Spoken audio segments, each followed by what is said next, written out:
Good afternoon, and thanks for coming in on this blustery Sunday afternoon in lovely Adelaide. It's good to see plenty of people getting around on open day. My name's Wayne Errington. I'm the head of the discipline of Politics and International Studies in the Faculty of Humanities and Social Sciences at the best university in Adelaide, and according to my screen here, ranked in the top 1% of universities in the world. I'm here to talk to you about one of our programs, the Bachelor of International Studies. If you're interested in international studies, and I'll tell you precisely what international studies is in the next 15 minutes or so, the Bachelor of International Studies is obviously for people who are really keen on the topic, but there are other ways to study international studies at Adelaide as well. You can get more information about that from the Humanities and Social Science marquees and the Bar Smith Lawns, which is behind us down towards the river after this. But I'll be concentrating on our program, the Bachelor of International Studies. We have a major, and you can study individual courses in international studies as well. So, part of the purpose of our program and one of the aims of the university is to produce world-ready graduates, not just job-ready graduates, although I'm sure the parents in the audience are very keen on the job-ready part of what we do here especially. Learning and teaching underpinned by world-class research. So you don't just come in here and stand in lecture theatres or sit in lecture theatres like this one, where we stand and talk and read the textbook and all of those sorts of things. One of the keys to studying at a university like ours is the interaction with people who are up to date with research and conducting cutting-edge research in the areas that you are interested in. So I've always found that a good thing to get involved in as someone who is interested in research. My own research is in Australian politics and public policy, and obviously with an election on, it's been a great time to be interacting with students about some of the practical ends of the things that we research, and it's good for students as well to be interacting with world-class researchers in that way. We do much things that are much wider than studying the content of something like international studies. And international studies is another good example of what we like to achieve, because we have courses in citizenship and justice, and we are interested in turning out graduates who are not just knowledgeable about those things, but can make a positive impact in their societies through knowledge of those sorts of things. And our graduates, as you go around the university, we're very keen to show off where our graduates have ended up. So keep an eye out as you walk around the university for some of the more famous and accomplished Adelaide graduates.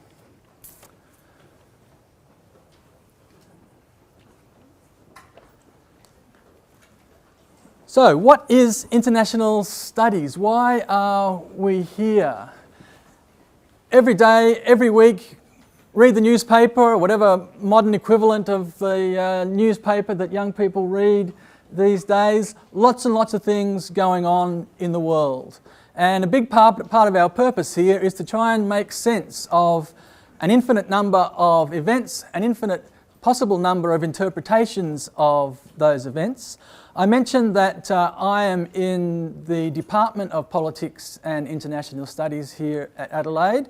As you'll see, we have a much wider ambit than politics in our study of international studies, but the program is anchored in politics and branches out from there in the range of things that we are interested in, the range of disciplines that we include in analysing international studies. But we start with the politics and government of a range of countries around the world. The big ones, the small ones, in our region to a large extent, but also in Europe, Africa and America as well. It's what we call comparative politics, comparing what politics is like in Australia with countries that are democracies similar to ours and non-democracies. Interesting to see events in Egypt at the moment, a country that looked like it was heading towards democracy and then suddenly wasn't heading towards democracy, trying to understand the factors that are involved in political change as well as political systems. So we start our analysis with individual countries, comparing individual countries' similarities and differences. We have a look at the relations between those countries. The photo there of Obama and Putin from a previous meeting you've seen in recent weeks, that's a relationship, a very important global relationship that is not going quite as smoothly just at the moment. China has a new president, President Xi, and it's always interesting for a country like Australia to think about what the relationships between America, Russia, China, India are going to have on our region and our relationship with that region. So international relations, as it's called, and one of the first year courses in international studies in the program is an introduction to international politics. So countries, the relationship between countries, but there are also lots of issues at the moment. This is something that scholars are becoming increasingly interested in, is the range of issues around the world that are very difficult to deal with by any particular country or even any group of countries, because these are issues that cross borders, or they might be within the border of a country that doesn't like much dealing with the rest of the world, such as North Korea. I mentioned Egypt, not really keen for other countries to be getting involved with its situation there, but also issues where the borders of any one country are just irrelevant to the way that issue develops. Political, economic, social, environmental, legal, health issues, obviously. I guess one of the clearest examples of that would be environmental issues. So we're having a debate in our election at the moment about what we might do about climate change within our country, but it's not very far into a conversation like that says, well, Australia can't make much difference. This is an issue, climate change, that needs to be dealt with right around the world rather than in one country. But how do you get all the countries around the world to agree to some sort of solution, or even to agree on the nature of environmental problems? So that's another dimension to international studies, global, intractable problems that the current structure in the international system finds it very difficult to deal with. New actors and processes in world politics. One of the images there of a terrorist attack, and terrorism in the modern sense has been with us for a while, but we're coming to terms with the fact that there are lots of actors around the world that don't fit into that picture of relations between states. A lot of non-government organisations of all sorts, some of them trying to be constructive, some of them trying to be destructive of the way that the world works. And we're interested not just in some of the political nature of this, but the social nature as well. How are our lives changing as the world changes, whether we are really interested and plugged into these issues, or whether we are really spectators of globalisation and watching the world go by, but our culture, our economy is changing as a result, and we need to understand what's involved with that as well. So the aim here, as I said, is to make sense of the world, starting with politics, but also the economic and cultural dimensions of globalisation, environmental change, war and peace, all of those sorts of things. And the approach is interdisciplinary. It means we don't just study politics units, and when we do study politics courses, there is a basis often in history. So we're interested, for example, in the Cold War between capitalism and the Soviet Union, the Cold War in Asia with China as well, and the way that the world has changed in the last 20 or so years after the Cold War. We're interested in some of the cultural and social elements of politics, the way that gender changes within our country's politics, but around the world as well. A lot more women in the workplace, and more and more often at the top level of politics as well. So that will happen within courses that you'll see. If you have a copy of the Arts and Humanities pamphlet going around today, there's a few at the front if you want to pick one up, but there are plenty floating around the campus as well, where the Humanities and Social Science talks and the tents with the individual disciplines as well. You'll see we study quite a few politics units, and politics courses are two of them are compulsory. I mentioned one, international politics, comparative politics as well. Then you have a whole lot of other things you'll be doing in first year as well, and some of them revolve around this interdisciplinary nature of international studies. You can do history courses, you can do development studies where we take a look at economic growth and political development in different countries around the world. Why are some countries still poor while others are very rich? Why have some countries undergone a transition to democracy while others haven't? Why have some countries struggled, as the case of Egypt that I mentioned, struggled with their transition to democracy? We're interested in economics, or political economy as political scientists call it. You can study philosophy, and psychology is a popular mix with politics as well. So very much an interdisciplinary program anchored in politics, and the politics courses that you do, you'll find a lot of influence from these other disciplines as well.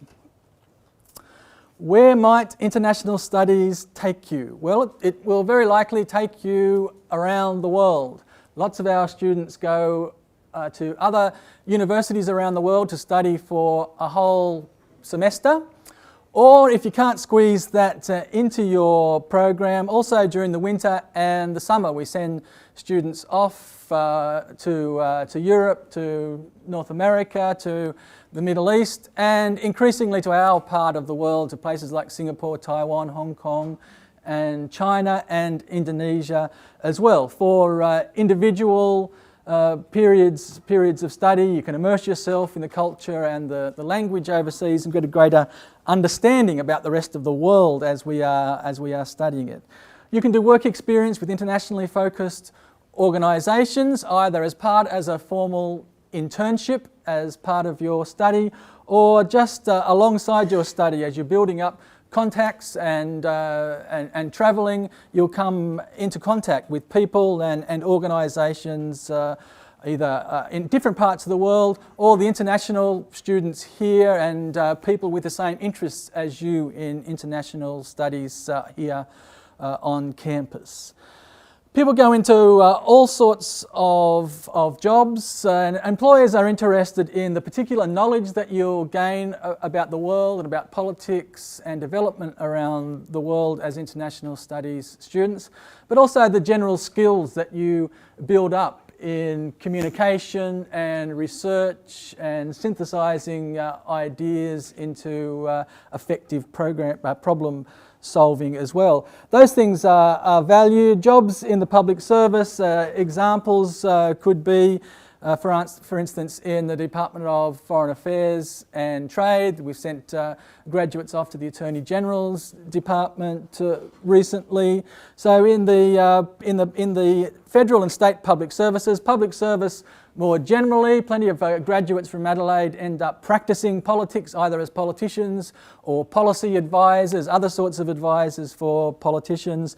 Those international organisations that I mentioned might be aid organisations, environmental organisations, organisations that are tied up with the United Nations and other global institutions as well. So no limit to the possibilities where future employment after your international studies degree is concerned. Now again, if you have a look at the program in here or in much more detail on the Adelaide internet site, you'll see that there's a fair bit of choice involved in the program, a lot of politics and those other disciplines, history, development studies, Asian studies as well. And we'll be expecting you to do some core units right across the breadth of the sorts of things that we specialise in international studies. I mentioned the compulsory first year courses, then you have a wider choice of first year courses, and once you get to the advanced level in second or third year, you have the choice of specialising into something that you think you've enjoyed in first year or you have a longer term interest in, or again you can go right across our specialisations in security, in global governance and justice, and in the rising powers of our region. So there'll be a core course for you in each of those, and you can specialise to the extent after that you think might be useful for you. It's always good in degrees like this where you have a fair bit of choice to, if you're doing well at something, stick with it, because there's no substitute for excelling at something when you're really interested and can apply yourself. And employers for degrees like this are interested in good marks. Show that you have developed those skills that I talked about earlier, as much as the specific knowledge that you get out of this type of program. So where security is concerned, we have a fairly traditional view of security represented by war, peace, intervention, lack of intervention if you're following what's going on in Syria at the moment. Why do we intervene in a place like Libya but not in Syria? What are involved in those sorts of choices?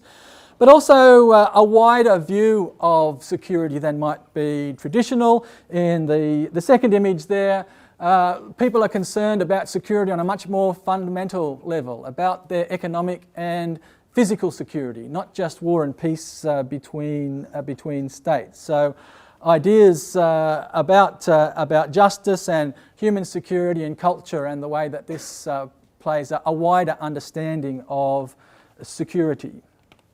Global governance and justice, I mentioned, starting with the big institutions like the United Nations and the World Trade Organization, new global actors as well as the ones I mentioned, things like credit rating agencies played a very interesting role in the global financial crisis, and they're often referred to in Australia's domestic politics as well. Where do these organisations come from? How do they make their decisions? What effect do they have? We're building up what we call new forms of governance around the world, that the anchor of power in politics resides with the nation state, but bodies like the United Nations and the World Trade Organizations are building up new forms of government, and all of this is having an impact as globalization takes off around the world on the distribution of wealth, on people's health and culture and power in individual states as well. So we have a look at how that is unfolding above the level of the nation state, but comparative politics continues on after first year, and in our region the two countries that we are most interested in are China and India. We hear a lot about China, of course, and its rise and the effect that that's had on Australia's economy and politics over the last few years. Just as many people living in India, growing fairly quickly, but to a larger extent under the radar. But the growth of both of these countries is going to have enormous effect, not only directly on the billions of people involved in their development, but in Australia's relationship with the region, the nature of that region, the place of the United States in our region as well. So lots of different ways that we can study that. We have a core course there in the foreign policy of countries in our parts of the world. You can study the politics of China, study the politics of India and South Asia, and plenty of other countries in the region as well. So there are our specialisations. As I said, you'll be expected to know something about all of those things, but you can specialise in greater depth in one or two of those if you wish. So, an understanding of the basics, as you would expect, is the main objective of our program. The individual countries that I mentioned, the new actors and process. Critical thinking, a key part of all of these types of courses and programs on the sorts of issues that we cover. Those sorts of skills that I mentioned earlier, critical thinking, analytical skills that you can apply not just to the precise things that we study in a program like this, but to take them off to your future endeavours into analysing any set of problems and apply your thinking and problem solving skills to those.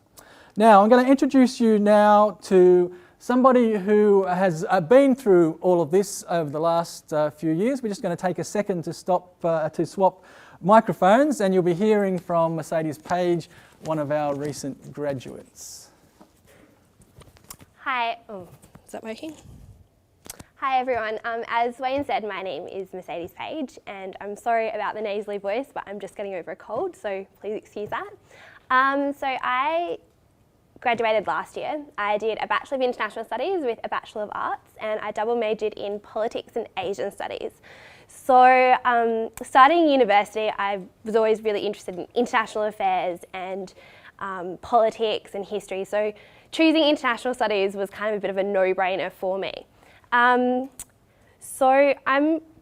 Wayne's kind of spoken to you a bit about, what you can kind of study with international studies. So I thought I would talk to you guys about what you can do outside of your study, which I've, over the last couple of years, I've had a lot of experience with. So in my second year, I was, I kind of settled into university life and international studies, and I was really enjoying it. And I thought, I want to get more involved with things. So I was really passionate about social justice issues, particularly global poverty and the impact of Australian foreign aid on our neighbours in the region, which are some of the most poor in the world. So I got involved with a coalition of organisations called Make Poverty History. And from there, I realised how much it complemented what I was actually studying at university and applying it to the real world. So from there, I also got involved with an organisation called the Oak Tree Foundation. So Oak Tree is Australia's largest youth-run aid and development organisation. And with Oak Tree, I was actually the Assistant State Director here in South Australia, which is, it's so fantastic getting involved with an organisation which allows you to put what you're studying at university and your interests into a practical kind of outlet before you've graduated. So with that, we were, responsible for the state team here in South Australia, and that was, I got so much out of that I was able to apply what I was learning outside of university into my studies as well. Then on campus, I was also involved with the Adelaide University United Nations Society. So a lot of you are probably here today because you're interested in international politics. Maybe you want to be a diplomat one day, represent Australia at the UN or something like that. So I can highly recommend getting involved with organisations on campus like the UN Society. So the UN Society, I don't know how many people here have ever done Model UN at high school. Anyone? Yeah, a few? So you probably did that through the UN Youth Association? Yeah. Yeah. So the UN Society kind of runs like the UN Youth Association, and it's fantastic because you get to learn so many public speaking skills and negotiating skills that, when you do finish university and you do want to, say, go on to work for the Department of Foreign Affairs, or maybe you want to apply at the UN and get a job there, come in so useful. So with the UN Society, I was able to represent Adelaide University, as well as South Australia and Australia at an international level at Model United Nations conferences around the world. So Adelaide University runs one every year for national and state uni students, but you can also have the opportunity, as I said, to represent Australia at international conferences like at the Harvard University Model UN Society. That's something that's just so fantastic that you gain so much experience out of doing things like that you wouldn't get if you were just studying. So I highly recommend that, if you do go on to do international studies, really get involved with things, because you meet so many people that share the same interests with you. You get to make so many good networks that come in handy later down the track when you are looking for work. Plus you get to meet so many amazing people from all over the world that when you want to go travelling, you've got friends in every different city around the world. Does anyone have any questions about what you can kind of get involved with at university apart from study? No? No? I might hand you back over to Wayne Well, does then. anybody have any questions about, you stand nice and close there and everybody will hear this, about the program as a whole, about the Bachelor of International Studies, about studying politics and international studies more generally? I mean, I know when I first started, I didn't really know much about international politics. And, it was really quite daunting when you start and there are all these people in your classes and you feel that, you don't really know what's going on. You've never heard of these IR theories or, these events that other people seem to have really intricate and in-depth knowledge about. But I have to say that you do just learn it and everyone's in the same boat and it's not daunting or difficult and one day, it just kind of all clicks and you get things. So yeah, don't feel nervous when you do start. Yeah? What elective options do you have? It's quite broad. The number of compulsory courses is fairly narrow. There's a range of electives that are limited to the sorts of topic areas that I mentioned, so politics and history and development studies and Asian studies. Studying a language is encouraged too, but there is also a range of electives that are even broader than that, so anything within our faculty, but also economics type of courses as well. So there's some constraint in about half of the program, but outside of that the choice is fairly broad. Yep. You said you did the Bachelor of International Studies and Arts. Yep. Politics and Asian Studies. Yep. Was one a major and one a minor, or were they in conjunction? When you do a double degree, you only have to pick a major for your, say, in my case I did art, so you only have to pick a major, but I decided that I wanted to double major, which meant that I had to pick up extra courses in order to have enough to major in 2 subjects, because I figured that, as Wayne was saying before, it's so important in broad subjects that, you do have, kind of specialisation that sets you apart from other graduates. So, yeah, I picked up, it was a very busy year last year, I picked up extra subjects so I could, have that double specialisation. There was a question towards the back there. Are there any prerequisites for assumed No, knowledge? we don't assume knowledge starting in first year. Once you've been through first year, you are expected to carry that knowledge over into the advanced level courses, but in particular the core courses. But starting in first year with comparative politics and introduction to international politics, some other first year courses, you won't find any knowledge assumed. Yep. Of the 3 specialisations that you mentioned, where would developmental studies come under that? So you mentioned like global governance and Asian rising powers. So in terms of those specialisation, you'll find development studies coming into probably all of them, but certainly we're very interested in development in a country like India and China as well, so development studies comes in there. And you also find in global governance, we're interested in the increasing power of lots and lots of countries in the world compared to, for instance, the permanent 5 countries in the United Nations. But you could also study through a minor in development studies in its own right. So the degree has a fair bit of flexibility where that's concerned. Yep. What kind of exam do you have to get accepted into? Well, it changes a little bit, but for the last three years we've been at 75. Yeah? Could you do a double degree with law, or would it have to be a concurrent degree? No, there are quite a few double degree combinations. What you would find though when you're doing a double degree with law but with international studies as well is that you wouldn't have the range of choices that I was referring to earlier. That when we compress the program down to 6 years or from 6 years to 5 years, you will find that what goes missing are the free electives.